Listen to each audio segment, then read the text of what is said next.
আসসালামু আলাইকুম, সবাইকে স্বাগতম জানিয়ে প্রতিবারের মতো এবারও হাজির হয়ে গেলাম খুবই মজার রেসিপি নিয়ে। আজ আমি আপনাদেরকে দেখাবো কি করে পারফেক্ট মুচমুচে বেগুনি ঘরে বানাতে হয়। ইফতারিতে কম বেশি আমরা সবাই বেগুনি খেতে খুব পছন্দ করি। এটা আসলে একটা কমন খাবার, কম বেশি সবাই তৈরি করতে পারে। তারপরও আজ আমি আপনাদেরকে দেখিয়ে দিব কিভাবে পারফেক্ট বেগুনি ঘরে তৈরি করা যায়। তার আগে যারা আমার চ্যানেলটিকে সাবস্ক্রাইব করে নেয়, প্লিজ সাবস্ক্রাইব করে পাশে থাকা বেল আইকনে ক্লিক করে রাখবেন এরকম আরও খুব সুন্দর সুন্দর ভিডিওর আপডেট পেতে। তাহলে চলুন দেখে নেওয়া যাক। বেগুনির জন্য 1 কাপ বেসন প্রথমে চেলে নিব, এতে করে খুব সহজে পানির সাথে গুলে যাবে এজন্য। তারপর সাথে আমি দিয়ে দিচ্ছি চালের গুঁড়া 1/4 কাপ। এখন চালের গুঁড়া আর বেসন একসাথে চেলে নিতে হবে।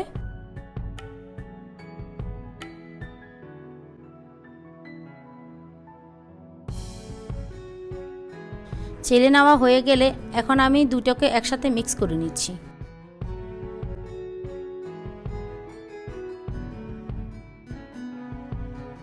এখানে আমি স্বাদ অনুযায়ী লবণ নিয়ে নিয়েছি, 1/2 চা চামচ জিরা ধনিয়ার গুঁড়া, 1/2 চা চামচ হলুদ গুঁড়া, 1 চা চামচ মরিচ গুঁড়া। এখন এগুলোকে আমি একসাথে দিয়ে মিক্স করে নিচ্ছি।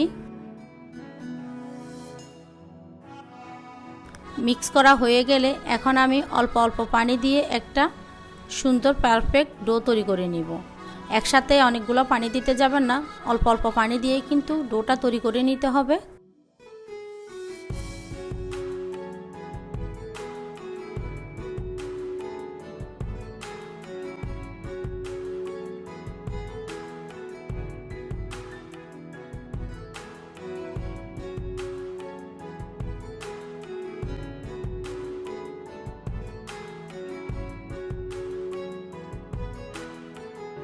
তো আমার ব্যাটারটা কিন্তু এখনও ঘন আছে, তার জন্য আমি আরও একটু পানি দিয়ে দিলাম।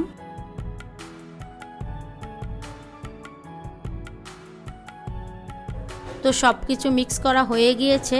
এখন এখানে আমি 1/2 চা চামচ আদা বাটা, 1/2 চা চামচ রসুন বাটা দিয়ে দিচ্ছি। এখন এগুলোকেও ভালো করে মিশিয়ে নিতে হবে। এবার যেটা করব মোস্ট ইম্পর্টেন্ট, এবার হাত বা হ্যান্ড উইক্স দিয়ে এভাবে খুব জোরে জোরে 5 মিনিটের জন্য এভাবে নেড়ে নিব।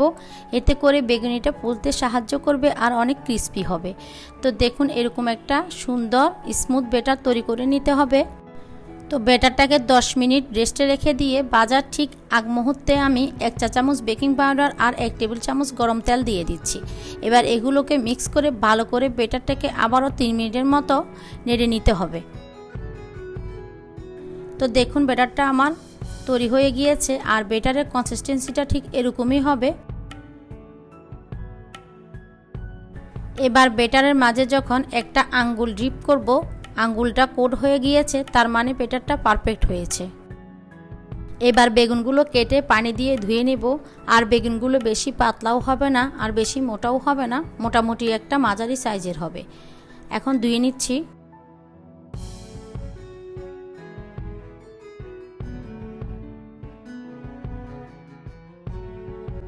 ধুয়ে নেওয়া হয়ে গেলে ভালো করে বেগুনগুলো থেকে পানি সরিয়ে নিয়ে এখন আমি 1/2 চা চামচ মরিচ গুঁড়া আর খুবই অল্প পরিমাণে লবণ দিয়ে বেগুনগুলোকে মেখে নিচ্ছি।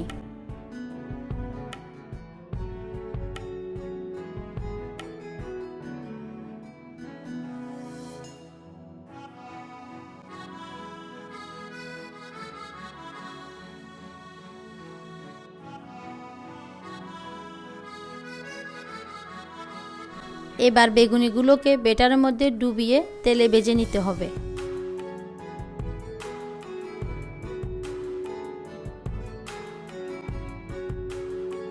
চুলায় তেল বসিয়ে দিয়েছি, তেলটা গরম হয়ে গিয়েছে।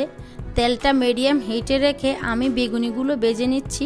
আর চুলার আঁচটা মিডিয়ামে করে বেগুনিগুলোকে ভেজে নিতে হবে। আর ব্যাটারে সামান্য গরম তেল ব্যবহার করলে বেগুনিগুলো আর খুব বেশি তেল চুপচুপে হবে না।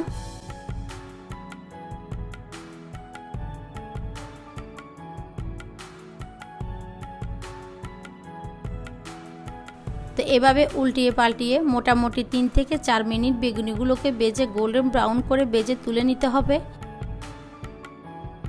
বেগুনিগুলো ভাজা হয়ে গেলে সবগুলো বেগুনি ভেজে একটা কিচেন টিস্যুর উপর তুলে নিব। এইভাবে বেগুনি তৈরি করলে ভিতরে নরম আর উপরের লেয়ারটা বেশ ক্রিস্পি হয়। আমার আজকের রেসিপিটা কেমন লাগলো অবশ্যই আমাকে কমেন্ট করে জানাবেন। ভালো লাগলে প্লিজ একটা লাইক দিয়ে দিবেন, কারণ আপনাদের লাইক অ্যান্ড কমেন্টস আমাকে অনেক উৎসাহ দেয়। আমার রেসিপিগুলো ভালো লাগলে শেয়ার করতে পারেন ফ্রেন্ডস অ্যান্ড ফ্যামিলির সাথে। আর আমার চ্যানেলটি এখনও যারা সাবস্ক্রাইব করেন নাই প্লিজ সাবস্ক্রাইব করে পাশে থাকা বেল আইকনে ক্লিক করে রাখবেন, এরকম আরও অনেক নতুন নতুন ভিডিওর আপডেট পেতে। আজ তাহলে এখানেই বিদায় নিচ্ছি। সবাই অনেক বেশি ভালো থাকবেন। আল্লাহ হাফেজ।